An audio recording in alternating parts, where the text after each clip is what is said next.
2 weeks ago, I started working on a 2D level editor for my game. Last year I made one, but was very basic and lacked features, and it was not portable between projects. This new editor will allow me to quickly iterate through level design and provide a quick iterative environment. And today I'm going to share the progress since last week, after the intro. Welcome back. If you are new to the channel, I make games and you can download many of my games from the link in the description below. One of the things that is very important for level design in general is to break up parts of the map into smaller components. First, there is the game world or main map. You can have as many worlds as needed, and each world can have different levels or sections. You can treat every level as a room, for example, and connect them by moving the levels around the world. And it's very easy to move all components of one level around. Each level is comprised of different layers, similar to Photoshop, so each layer will hold different parts of the map, like the front layer, where the player is located, and different background or foreground layers, used for collision, triggers, and any other purpose depending on the game need. So I can edit each one separately or hide them as needed at any time, even when playing the game, so I can iterate level design quickly. Each layer can also have sprites in 3 different modes. You can move them freely, snap them to each other to save time while positioning them like this, or generate a grid map and align all sprites to a grid.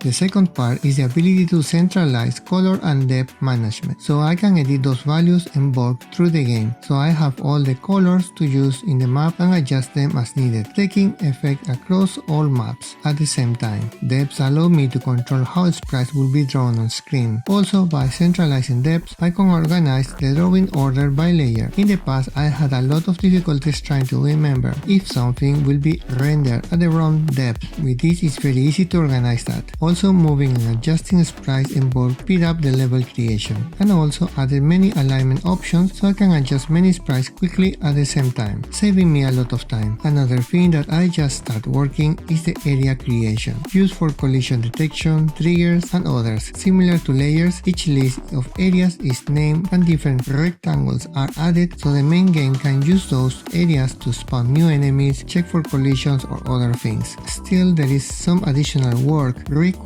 to customize areas, like change the color of each area, for example. Each area also is attached to a layer, so I can hide them if I want to work on another section of the map. And finally, added the information tab, so I can know how many sprites are included on each level and the whole map, so I can estimate the load and performance expected depending on the number of sprites. I should be able to add more or reduce some. Also, I'm thinking of creating additional layers for high graphic settings, so for computers with low-end graphic cards, I can hide those layers and do not affect the game performance. What to implement next? Grouping of sprites, so adjusting many at the same time will be easier to move. And blueprints. I'm thinking of using a collection of sprites organized in one or many layers as a blueprint that can be used in many parts of the game. And if I edit any blueprint, it will update all the others already in use. My idea of a map level editor is to kitbash few sprites to create a more compelling level, while using the traditional way of only fit size sprites for level design is very efficient with old hardware. It also limits the creation of more dynamic levels, which is something that I'm trying to address with this level editor. And that's it for this week. What do you think? Let me know in the comments below. If you want to support my work, please click like and subscribe, and click on the notification bell so you do not miss my next update. Thank you so much for watching my journey. See you next week.